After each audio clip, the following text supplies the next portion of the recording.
Hello everyone, I welcome you all to my chemistry channel BS Chemistry.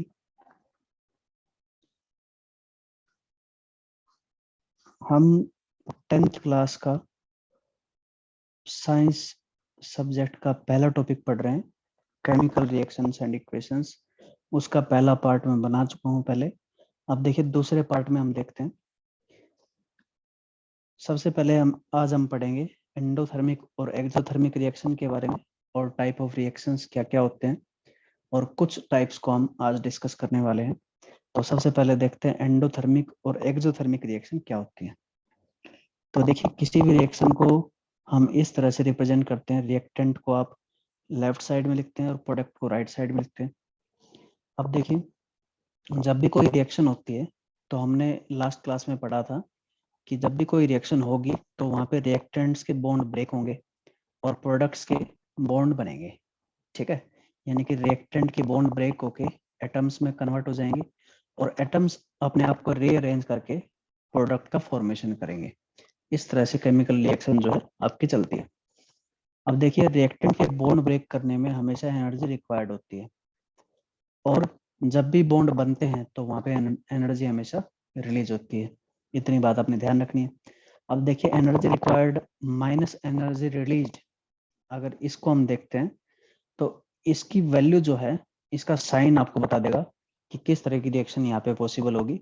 सबसे पहले देखिए अगर एनर्जी रिक्वायर्ड का अमाउंट ज्यादा है, ठीक है, ये अमाउंट को मैंने डिनोट किया है एरो से, इसका मतलब ज्यादा अमाउंट है। मान लेते हैं यहाँ पे 100 जूल एनर्जी रिक्वायर्ड थी और एनर्जी रिलीज हुई यहाँ पे 50 जूल। तो ओवरऑल आप देख सकते हैं इन दोनों का डिफरेंस क्या हो जाएगा, इन दोनों का डिफरेंस हो जाएगा प्लस ऑफ 50 जूल।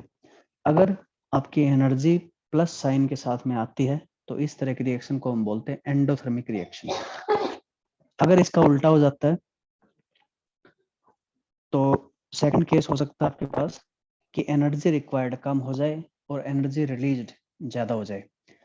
मान लीजिए यहाँ पे आपकी एनर्जी रिक्वायर्ड थी 20 जूल और एनर्जी रिलीज होगी 120 जूल। ठीक है, तो इनका डिफरेंस क्या होगा?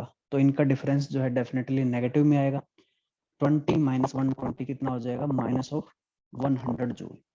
अगर आपके पास एनर्जी नेगेटिव में आती है इस तरह से कैलकुलेट करने पर, तो ये आपकी रिएक्शन कहलाएगी एक्सोथर्मिक रिएक्शन। अब देखिए इसके कुछ एग्जांपल देख लेते हैं। ये एग्जांपल जो है एनसीईआरटी के हिसाब से मैंने उठाया। तो देखिए एक्सोथर्मिक रिएक्शन के एग्जांपल है कंबशन। मोस्टली जनरली जितने भी कंबशन रिएक्शंस हैं वो सारे के सारे आपके एक्सोथर्मिक रिएक्शन है। फॉर एग्जांपल आप कोल बर्न करते हो, कोल के अंदर जो है मोस्टली कार्बन होता है। अगर इसको आप बर्न करते हो इन प्रेजेंस ऑफ ऑक्सीजन तो ये प्रोड्यूस करता है CO2 गैस और बहुत सारी एनर्जी। ठीक है, तो कुल मिला के कंबशन रिएक्शन क्या है? एक्सोथर्मिक रिएक्शन है। इसके अलावा मैंने आपको ये भी बताया था कि अगर एनर्जी प्रोडक्ट साइड में लिखी हुई है तो इसका मतलब भी एक्सोथर्मिक रिएक्शन ही होता है। ठीक है, इसके अलावा देखिए digestion of food. Digestion of food, food जो है मोस्टली ग्लूकोज कंटेन करता है जो कि हमारी बॉडी को एनर्जी देता है। वैसे तो फैट्स भी एनर्जी देते हैं और प्रोटीन्स भी एनर्जी देते हैं, लेकिन मोस्टली जो है कार्बोहाइड्रेट से हम एनर्जी कंज्यूम करते हैं, और कार्बोहाइड्रेट पहले ब्रेक करते हैं ग्लूकोज के अंदर, और ग्लूकोज जो है अपनी बॉडी के अंदर कम्बस्ट होता है। ठीक है, अपनी बॉडी के अंदर डाइजेस्ट होता है और वहां से बहुत सारी एनर्जी निकलती है। तो कुल मिला के ग्लूकोज है सॉलिड फॉर्म में, आप जो है इसको रिएक्ट करवाते हैं ऑक्सीजन गैस की प्रेजेंस में। ठीक है, और ये कन्वर्ट हो जाता है CO2 गैस प्लस H2O के अंदर, और यहाँ पे बहुत सारी एनर्जी निकलती है। अब देखिए डाइजेशन ऑफ फूड में जो एनर्जी निकलती है ये ATP की फॉर्म में निकलती है। ATP का मतलब होता है एडेनोसिन एडेनोसिन ट्राइफॉस्फेट।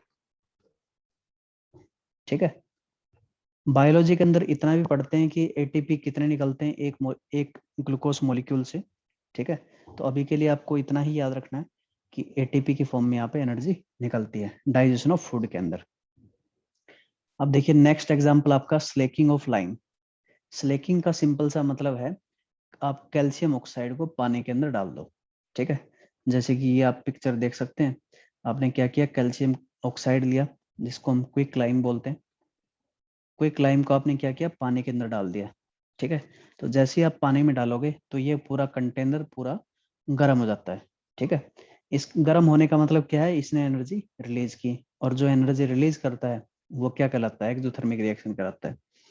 तो कुल मिला के यहाँ पे क्या हो रहा है, कैल्शियम ऑक्साइड सॉलिड आपका रिएक्ट कर रहा है वाटर के साथ, और ये प्रोड्यूस कर रहा है कैल्शियम हाइड्रोक्साइड। इस प्रोसेस को हम बोलते हैं स्लेकिंग ऑफ लाइम। ठीक है, और यहाँ पे बहुत सारी एनर्जी निकलती है जिसकी वजह से आपका कंटेनर जो है गर्म हो जाता है। तो इतनी बातें आपने ध्यान रखनी। इसके अलावा एंडोथर्मिक रिएक्शन के एग्जाम्पल पढ़ते हैं। एंडोथर्मिक रिएक्शन में जो है सबसे बेस्ट एग्जाम्पल हो सकता है फोटोसिंथेसिस रिएक्शन। फोटोसिंथेसिस के अंदर क्या होता है, पेड़ पौधे कार्बन डाइऑक्साइड जो है पत्तों के थ्रू फिक्स करते हैं। जो लीव्स होती हैं वो कार्बन डाइऑक्साइड को जो है कंज्यूम करती हैं, फिक्स करते हैं ऐसा बोलते हैं। और जड़ें जो होती हैं उसकी वो जो है पानी को कंज्यूम करती हैं। कुल मिला के कार्बन डाइऑक्साइड गैस और वाटर, ये दो चीजें मेनली होती हैं आपके पास। ठीक है, इन दोनों चीजों से एनर्जी कंज्यूम करते हुए, एनर्जी किसकी फॉर्म में, सनलाइट की फॉर्म में, ये बनाते हैं ग्लूकोज और साथ में ऑक्सीजन गैस जो कि हम इनहेलिंग के लिए यूज करते हैं। ठीक है, ये शुगर्स बनाते हैं जिनको मैंने ग्लूकोज लिखा है। ग्लूकोज जो है फर्दर शुगर्स के अंदर कन्वर्ट हो जाता है। ठीक है, और ऑक्सीजन मॉलिक्यूल्स बनते हैं बहुत सारे जो कि हमारे लिए काफी इंपॉर्टेंट है। तो इस तरह से एंडोथर्मिक रिएक्शन का एग्जाम्पल आप समझ सकते हैं। अब देखिए कुछ एग्जाम्पल और हैं एंडोथर्मिक रिएक्शन के, जैसे कि दो एग्जाम्पल मेनली हैं। नाइट्रोजन गैस को अगर आप रिएक्ट करवाते हो ऑक्सीजन गैस के साथ तो आपको एनर्जी डालनी पड़ेगी इसके अंदर टू मेक NO गैस। ठीक है, NO को हम बोलेंगे नाइट्रोजन मोनोऑक्साइड। इसके अलावा कार्बन सॉलिड को अगर आप रिएक्ट करवाते हैं सल्फर सॉलिड के साथ और ये बनाता है CH2 गैस, तो यहाँ पे CH2 जब बनता है तब ये एनर्जी कंज्यूम करके बनता है। तो ये दो एग्जाम्पल काफी बार पूछे जा चुके हैं, आप इनको याद रखेंगे, ये एंडोथर्मिक के स्पेसिफिक एग्जाम्पल हैं। ठीक है, तो इतनी बातें आपने ध्यान रखनी है इनके एग्जाम्पल से रिलेटेड। अब देखिए हम पढ़ते हैं basic types of chemical reaction. तो ये जो 5 टाइप मैंने लिखे हैं ये बेसिक टाइप है। वैसे बहुत सारे टाइप ऑफ रिएक्शन आप देखोगे, ठीक है, लेकिन मेनली यही हम पढ़ते हैं। तो 5 तरह की रिएक्शन है। सबसे पहले रिएक्शन है कॉम्बिनेशन रिएक्शन, दूसरी है डिकम्पोजिशन रिएक्शन, तीसरी है displacement, double displacement and redox. Combination का सिंपल सा मतलब है एक से ज्यादा सब्सटेंस आपके कंबाइन करके एक सिंगल सब्सटेंस बनाते हैं, उसको हम बोलते हैं कॉम्बिनेशन।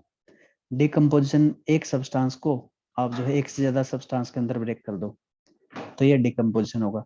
ये दोनों एक दूसरे के उल्टे होते हैं, ये भी हम पढ़ेंगे। ठीक है, डिस्प्लेसमेंट, एक ज्यादा रिएक्टिव चीज अगर कम रिएक्टिव चीज को उसके कंपाउंड से डिस्प्लेस कर देती है तो डिस्प्लेसमेंट रिएक्शन कहलाती है। डबल डिस्प्लेसमेंट, अगर कोई दो सब्सटेंस है, दो कंपाउंड आपके पास, अगर वो एक चीज को एक्सचेंज कर ले, ठीक है, तो वो कहलाएगा आपका डबल डिस्प्लेसमेंट रिएक्शन। और रिडॉक्स रिएक्शन, ऐसी रिएक्शन जिसके अंदर रिडक्शन एंड ऑक्सीडेशन ये दोनों चीजें एक साथ होती है उसको हम बोलते हैं रिडॉक्स रिएक्शन। अब देखिए एक एक करके सबको डिटेल में पढ़ते हैं। तो सबसे पहले देखते हैं कॉम्बिनेशन रिएक्शन। कॉम्बिनेशन होता क्या है सबसे पहले देखते हैं। अब देखिए मैंने आपको बताया था कॉम्बिनेशन रिएक्शन के अंदर क्या होता है, दो या दो से ज्यादा सब्सटेंस कंबाइन करके एक सिंगल सब्सटेंस को बनाते हैं। ठीक है, द कॉम्बिनेशन ऑफ टू और more substance to form a single new substance is called combination reaction. इसको हम कॉम्बिनेशन रिएक्शन बोलते हैं। ठीक है, मान लीजिए ए और बी ये दो चीजें रिएक्ट कर रही हैं और इन दोनों ने मिलके जो है एक सी कंपाउंड बना दिया या कोई सी सब्सटेंस बना दिया है, इसको हम बोलेंगे कॉम्बिनेशन रिएक्शन। अब देखिए कॉम्बिनेशन 3 तरह से हो सकता है। पहला तरीका है कि दो एलिमेंटल फॉर्म में आप जो है रिएक्टेंट्स को कंबाइन करवा रहे हो, इसको कभी कभी सिंथेसिस रिएक्शन भी बोल दिया जाता है। सिंथेसिस रिएक्शन का मतलब है सिंपली किसी कंपाउंड को बनाना फ्रॉम देयर एलिमेंट्स। ठीक है, फॉर एग्जाम्पल अगर आप वाटर का फॉर्मेशन देखना चाहो तो hydrogen gas plus O2 gas is giving H2O liquid. ठीक है, तो H2O को बनाने के लिए आप जो है एलिमेंटल फॉर्म यूज कर रहे हो ऑफ हाइड्रोजन एंड ऑक्सीजन, तो इस तरह की रिएक्शन क्या कहलाएगी, सिंथेसिस रिएक्शन कहलाएगी। और ये पहला टाइप हो गया combination of two elements type. आप देख सकते हैं यहाँ पे दो या दो से ज्यादा सब्सटेंस एक दूसरे के साथ कंबाइन कर रहे हैं और एक सिंगल सब्सटेंस यहाँ पे बना रहे हैं। सेकंड केस यहाँ पे हो सकता है combination of an element and a compound to form new compound. एक एलिमेंट है आपके पास और एक कंपाउंड है, ठीक है, वो दोनों कंबाइन करके एक नया सब्सटेंस बना रहे, नया कंपाउंड बना रहे, तो ये दूसरे टाइप का आपका कॉम्बिनेशन रिएक्शन हो सकता है। इसका एग्जांपल आप देख सकते हैं C2H4, अगर इसके अंदर आप हाइड्रोजन ऐड करते हो तो C2H6 बन जाता है, ठीक है। C2H4 जो है इथीन होता है और C2H6 इथेन होता है। ये आप कन्वर्जन कर सकते हैं, यहाँ पे एक कंपाउंड है, ये एलिमेंटल फॉर्म है और ये एक कंपाउंड बना रहे हैं, तो ये सेकंड टाइप का आपका एग्जाम्पल हो सकता है। थर्ड एग्जाम्पल आप देख लीजिए, थर्ड इसका जो है टाइप हो सकता है कॉम्बिनेशन ऑफ टू कंपाउंड। अगर कहीं पे दो कंपाउंड कंबाइन करके एक नया कंपाउंड बना रहे, ठीक है, तो उसको हम बोलेंगे थर्ड टाइप। अब देखिए थर्ड टाइप का एग्जाम्पल क्या हो सकता है, कैल्शियम ऑक्साइड सॉलिड, अगर आपका रिएक्ट कर रहा है H2O लिक्विड के साथ और ये बना रहा है कैल्शियम हाइड्रोक्साइड, ठीक है, सॉलिड। तो इस तरह के रिएक्शन के अंदर आप देख सकते हैं दो रिएक्टेंट हैं और दोनों कंपाउंड है, दोनों कंबाइन करके एक सिंगल प्रोडक्ट बना रहे, ठीक है, तो ये क्या आ जाएगा आपके पास कॉम्बिनेशन ऑफ टू कंपाउंड्स। अब देखिए आगे बढ़ते हैं, यहाँ पे कुछ एग्जाम्पल मैंने लिखे हैं, ठीक है। तो सबसे पहले आपके पास पहले तीन जो एग्जाम्पल हैं वो फर्स्ट टाइप के एग्जाम्पल हैं। मैग्नीशियम अगर ऑक्सीजन के साथ कंबाइन करता है टू फॉर्म मैग्नीशियम ऑक्साइड, ठीक है, तो एलिमेंट एलिमेंट के साथ कंबाइन कर रहा है, ठीक है बेटा। ये एनसीईआरटी के अंदर जो है इस तरह का डायग्राम दिया होगा, इसके ऊपर काफी बार क्वेश्चन आ चुके हैं, ठीक है। जब ये रिएक्शन होती है तो यहाँ पे वाइट डेजलिंग लाइट प्रोड्यूस होती है बेटा, ठीक है, बहुत ही ब्राइट लाइट प्रोड्यूस होती है यहाँ पे। तो इस तरह की ऑब्जर्वेशन जो आप देख सकते हैं, जब आप मैग्नीशियम रिबन को बर्न करते हैं और मैग्नीशियम रिबन को बर्न करने पर एक व्हाइट पाउडर बनता है, यहाँ पे व्हाइट पाउडर आपका मैग्नीशियम ऑक्साइड का होता है, ठीक है। इस तरह से इसको आप समझ सकते हैं। अब देखिए नेक्स्ट आपके पास ये रिएक्शन हम देख ही चुके हैं पहले। इससे अगला, अगर कार्बन डाइऑक्साइड बनाना है तो कार्बन डाइऑक्साइड बनाने के लिए आपको जो है कार्बन एलिमेंटल फॉर्म और ऑक्सीजन को रिएक्ट करवाना पड़ेगा, ठीक है। और फिर नेक्स्ट आपके पास ये कंपाउंड और कंपाउंड थर्ड टाइप है और ये सेकंड टाइप का आपका एग्जाम्पल हो गया, ठीक है। मेनली आपने इसको ध्यान रखना हमेशा, इसके ऊपर काफी बार क्वेश्चन आ चुके हैं, ठीक है। अब देखते हैं आगे। नेक्स्ट आपके पास डिकम्पोजिशन रिएक्शन। अब देखिए एक बार कॉम्बिनेशन रिएक्शन के एक टॉपिक और जो है देख लेते हैं। कॉम्बिनेशन रिएक्शन के बारे में काफी बार ये पूछ लेते हैं कि क्या कॉम्बिनेशन रिएक्शन एक्सोथर्मिक रिएक्शन होगी या एंडोथर्मिक रिएक्शन होगी, ठीक है, ऐसा पूछ लेते हैं। तो देखिए जनरली अगर बोलें तो जनरली आपके पास कॉम्बिनेशन रिएक्शन एक्सोथर्मिक रिएक्शन होती है, मतलब most of the case exothermic reaction के आपके कॉम्बिनेशन रिएक्शन के होंगे, लेकिन कुछ एग्जांपल आपके एंडोथर्मिक के भी हो सकते हैं। जैसे कि यहाँ पे मैंने लगभग जितने एग्जांपल लिखे हैं सारे के सारे एक्सोथर्मिक रिएक्शन के एग्जांपल हैं। यहाँ पे भी एनर्जी निकलती है, यहाँ भी एनर्जी निकलती है, यहाँ भी एनर्जी निकलती है और यहाँ भी एनर्जी निकलती है, ठीक है, सब में एनर्जी निकलती है। लेकिन कुछ एग्जाम्पल ऐसे हो सकते हैं जो एंडोथर्मिक पॉसिबल है, जैसे कि nitrogen gas plus oxygen gas to give nitrogen monoxide gas, इसके अंदर एनर्जी कंज्यूम होती है, यानी कि एंडोथर्मिक रिएक्शन का ये एग्जाम्पल होगा, ठीक है। तो ये भी आपसे पूछा जा सकता है। अब आगे बढ़ते हैं, नेक्स्ट आपके पास रिएक्शन है डिकम्पोजिशन रिएक्शन। डिकम्पोजिशन रिएक्शन का मतलब है आप एक सिंगल सब्सटेंस को कन्वर्ट कर रहे हो मोर देन वन सब्सटेंस के अंदर, ठीक है। अब देखिए जनरली जो है ये प्रोसेस होता है बाय कंज्यूमिंग एनर्जी, ठीक है।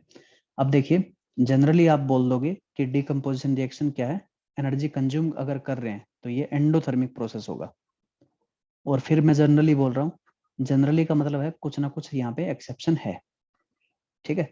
तो एक्सेप्शन क्या होगा वो देखेंगे। अभी देखिए सबसे पहले ये समझ लेते हैं कि जनरली अगर ये एंडोथर्मिक है तो आप एनर्जी ट्रांसफर किस किस मोड से कर सकते हैं। तो इसके 3 तरीके हो सकते हैं।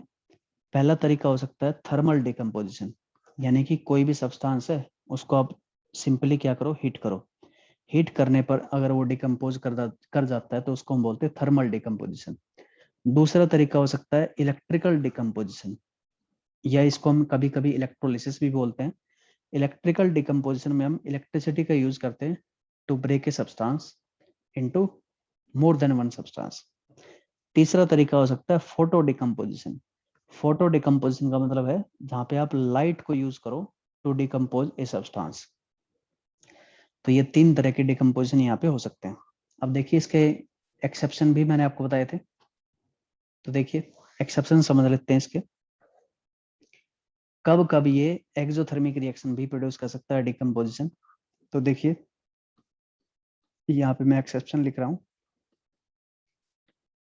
तो एक्सेप्शन है सबसे पहला एटीपी, जब एडीपी और फॉस्फेट ग्रुप के अंदर कन्वर्ट होता है, ठीक है, ये बायोलॉजी का पार्ट है।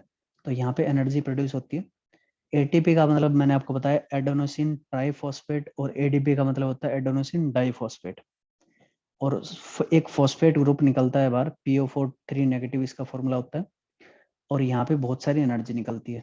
इसी एनर्जी को हम यूज करते हैं for doing various works in our daily life, ठीक है। तो ये क्या है, एक सब्सटेंस, सिंगल सब्सटेंस जो है ब्रेक कर रहा है मल्टीपल सब्सटेंस के अंदर, लेकिन वहां पे एनर्जी रिलीज हो रही है। तो इस तरह का ये आपका एक्सेप्शन है। दूसरा, ऑर्गेनिक मैटर जब डिकम्पोज करते हैं, ऑर्गेनिक मैटर जब ये डिकम्पोज करते हैं, ठीक है, तो डिकम्पोजिशन के ऊपर ये बहुत सारे कंपाउंड्स बनाते हैं और एनर्जी भी प्रोड्यूस करते हैं। जैसे कि एग्जांपल के तौर पे आपने जो है गोबर गैस बनाने का तरीका देखा होगा। गोबर गैस बनाने के लिए क्या करते हैं, गोबर को पानी के साथ मिला के जो है एक बंद कंटेनर के अंदर रख देते हैं। कुछ टाइम में वो सड़ने लगता है, ठीक है, बहुत सारी गैसेस निकलती हैं और वो गर्म भी हो जाता है साथ के साथ, ठीक है। तो वहां पे क्या होते हैं, बहुत सारे बैक्टीरिया जो है उनके ऊपर एक्ट करके उस पूरी रिएक्शन को जो है अंजाम देते हैं। और कुल मिला के ऑर्गेनिक मैटर का डिकम्पोजिशन हमेशा एक एक्सोथर्मिक रिएक्शन कहलाएगा, ठीक है। तो ये 2 एग्जाम्पल एक्सेप्शन के तौर पे आप याद रखेंगे। नेक्स्ट पढ़ते हैं एग्जाम्पल ऑफ डिकम्पोजिशन। तो सबसे पहला हम डिकम्पोजिशन का एग्जाम्पल देख रहे हैं, थर्मल डिकम्पोजिशन। थर्मल डिकम्पोजिशन मैंने आपको बताया कि एनर्जी जो है हीट की फॉर्म में आप ट्रांसफर करेंगे। एनसीईआरटी के अंदर 2 मेनली आपके जो है यहाँ पे एग्जाम्पल दिए हुए हैं थर्मल डिकम्पोजिशन के। सबसे पहला एग्जाम्पल है FeSO4।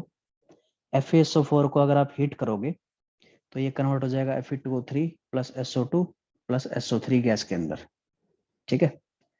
अब देखिए ये डायग्राम मैंने लिया है एनसीईआरटी से। आप देख सकते हैं फेरस सल्फेट इसको बोलेंगे कंपाउंड को। फेरस सल्फेट क्रिस्टल को जब हीट कर रहे होते हो तो आपको इसका माउथ जो है अपने से दूर रखना है, अपने और अपने साथी से दूर रखना है जब भी आप करो कभी भी। तो करेक्ट तरीका है इसका, अपने से दूर रखो और जेंटली हीट करो, आराम से हीट करो, ठीक है, ज्यादा एक्सपोजर हीट का नहीं देना है। अब देखिए इससे रिलेटेड कुछ क्वेश्चन भी आ सकते हैं, जैसे कि फेरस सल्फेट क्रिस्टल जो होते हैं वो एग्जैक्टली ग्रीन कलर के होते हैं, ठीक है। ये आपका एक सॉलिड होता है FeSO4.7H2, जो डॉट करके वाटर इस तरह से लिखा होता है उसको हम बोलते हैं water of crystallisation. Water of crystallisation.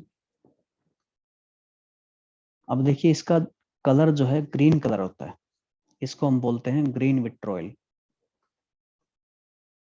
Green विट्रोइल इसको बोलते हैं। तो देखिए इसको जब शुरुआत में हीट करते हैं तो सबसे पहले क्या होता है, ये FeSO4 सॉलिड के अंदर कन्वर्ट हो जाता है और वाटर मॉलिक्यूल्स को बाहर निकाल देता है गैस की फॉर्म में, और ये कन्वर्ट हो जाता है व्हाइट पाउडर में।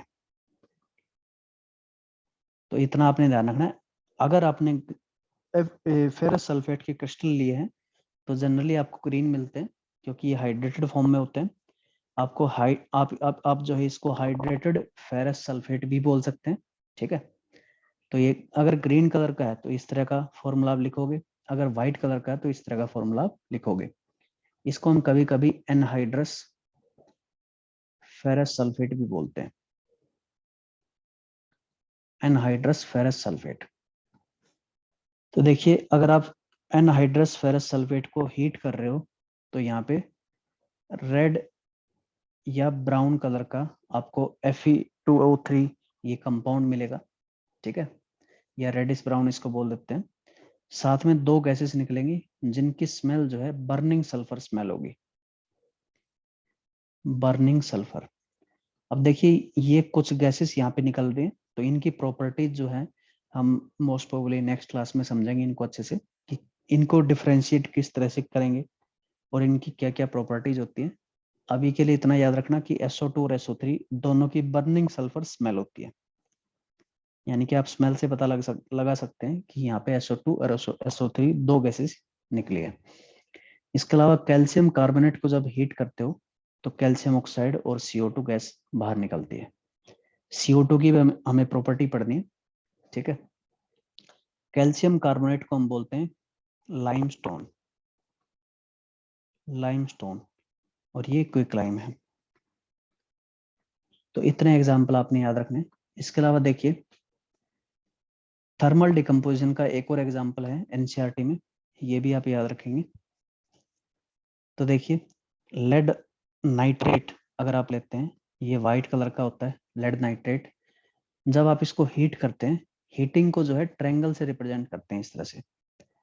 ट्रायंगल का मतलब है हीट किया आपने, तो हीट करने पर आपके पास लेड ऑक्साइड बनता है जो कि येलो कलर का होता है, और साथ में एक ब्राउन गैस निकलती है, ब्राउन कलर की गैस। इसका नाम ही हमने ब्राउन गैस रख दिया है, तो NO2 गैस को हम ब्राउन गैस बोलते हैं। जैसा कि आप देख सकते हैं जब आप लेड नाइट्रेट को हीट करते हैं तो हीटिंग करने पर यहाँ पे एक ब्राउन गैस बाहर निकलती है, ठीक है। तो ये NO2 गैस निकलती है, साथ में O2 गैस भी निकलती है। O2 गैस कलरलेस होती है इसलिए हमें दिखती नहीं है, ठीक है, लेकिन एग्जैक्टली ये रिएक्शन आपके पास होती है। आप देख सकते हैं इसके अंदर सिंगल सब्सटेंस जो है एक से ज्यादा सब्सटेंस के अंदर कन्वर्ट हो रहा है, तो ये क्या है, डिकम्पोजिशन रिएक्शन है। अब आगे बढ़ते हैं। नेक्स्ट आपके पास इलेक्ट्रोलाइटिक डिकम्पोजिशन या इलेक्ट्रोलिसिस जिसको बोलते हैं। तो इलेक्ट्रोलिसिस में आप एनर्जी ट्रांसफर करते हैं बाय इलेक्ट्रिसिटी, इलेक्ट्रिसिटी से आप एनर्जी ट्रांसफर करते हैं। सबसे पहला एग्जांपल है electrolysis of water. Electrolysis of water के अंदर हम क्या करते हैं, H2O के थ्रू इलेक्ट्रिसिटी पास करते हैं। ये एक जो है डायग्राम है, ये भी एनसीईआरटी का डायग्राम है। एक मग के अंदर जो है हमने दो इलेक्ट्रोड डाल रखे। इलेक्ट्रोड का मतलब होता है कंडक्टिंग रोड्स, ठीक है। इनको भी हम एक अलग से टॉपिक समझेंगे इससे रिलेटेड। इलेक्ट्रोड क्या होते हैं, इलेक्ट्रोलाइट क्या होते हैं, वो सभी समझेंगे। तो हमने दो छेद किए इसमें, दो इलेक्ट्रोड लगाए, दो टेस्ट ट्यूब लगाई हमने यहाँ पे, और बैटरी अप्लाई की 6 वोल्ट की, और प्रोसेस आपका स्टार्ट हो जाता है। अब देखिए एक कंटेनर के अंदर ऑक्सीजन गैस निकलती है, एक टेस्ट ट्यूब के अंदर ऑक्सीजन गैस और दूसरे टेस्ट ट्यूब के अंदर हाइड्रोजन गैस, ठीक है। अब किसके ऊपर कौन सी गैस निकलती है ये हम रेडॉक्स में समझेंगे। एनोड के ऊपर ऑक्सीजन ऑक्सीजन निकलते हैं और कैथोड के ऊपर हाइड्रोजन निकलती है। ये कैसे कैसे निकलती है वो रेडॉक्स के थ्रू समझेंगे। अभी के लिए केवल इतना आप याद रखना कि H2O को जब इलेक्ट्रिसिटी पास की जाती है तो यहाँ पे हाइड्रोजन गैस निकलती है और O2 गैस निकलती है। और ये भी आपने ध्यान रखना कि H2O जो है एक अच्छा कंडक्टर नहीं होता है इलेक्ट्रिसिटी का, तो इसको कंडक्टर अच्छा बनाने के लिए हम क्या करते हैं, कुछ थोड़ा सा अमाउंट ऑफ एसिड डालते हैं, ठीक है। यहाँ पे हम क्या करते हैं, इस केस में डाइल्यूट H2SO4 डालते हैं, ठीक है। डाइल्यूट H2SO4 H2O की कंडक्टिविटी बढ़ाने के लिए होता है। अगर कोई चीज यहाँ पे कंडक्ट नहीं करेगी तो इलेक्ट्रोलिसिस नहीं होगा, ठीक है। तो ये केस आपके पास इलेक्ट्रोलिसिस का सबसे पहला। दूसरा केस हो सकता है NaCl मोल्टन। नमक आपके पास, नमक को आपने क्या किया, 500-600 डिग्री सेल्सियस पे लेके गए, वहां पे वो मेल्ट हो जाएगा, ठीक है। मेल्ट करने के बाद आप क्या करो, इसी तरह के सेटअप के अंदर उसको रखो, तो आपके पास इलेक्ट्रोड के ऊपर सोडियम डिपॉजिट हो जाएगा और दूसरे इलेक्ट्रोड के ऊपर क्लोरीन गैस आपको मिलने वाली है, ठीक है। तो ये है आपके पास इलेक्ट्रोलिसिस या था इलेक्ट्रिकल डिकम्पोजिशन। अब आगे बढ़ते हैं। अब देखिए नेक्स्ट आपके पास फोटो डिकम्पोजिशन। फोटो डिकम्पोजिशन का मतलब होता है कि आप एनर्जी ट्रांसफर कर रहे हो बाय लाइट। ठीक है। अब देखिए कुछ ही ऐसी रिएक्शंस हैं जो कि लाइट से इनिशिएट होते हैं। एग्जैक्टली ये किस वजह से होती हैं, ये थोड़ा सा कॉम्प्लेक्स टॉपिक है। ठीक है, इसको कभी बाद में समझेंगे। अभी के लिए कुछ बातें ध्यान रखना, जैसे कि सबसे पहली बात, सिल्वर हैलाइड्स जो होते हैं, सिल्वर हैलाइड्स ये सेंसिटिव टू लाइट होते हैं। Mainly AgCl, AgBr and AgI, ये 3 सिल्वर हैलाइड होते हैं। ये तीनों लाइट सेंसिटिव होते हैं। AgCl आपको जो है व्हाइट कलर का सॉलिड मिलता है। AgBr लाइट ग्रीन कलर का सॉलिड मिलता है, सॉरी लाइट येलो कलर का सॉलिड मिलता है। और AgI आपको डार्क येलो कलर का सॉलिड मिलता है। ठीक है। अगर आप AgCl को लाइट की प्रेजेंस में रखेंगे, लाइट को दिखाने के लिए H न्यू लिखते हैं, न्यू। ठीक है। तो जब AgCl के ऊपर आप इस तरह से लाइट डालते हो, ये भी NCERT की जो है इमेज है, तो ये कन्वर्ट हो जाता है सिल्वर के अंदर।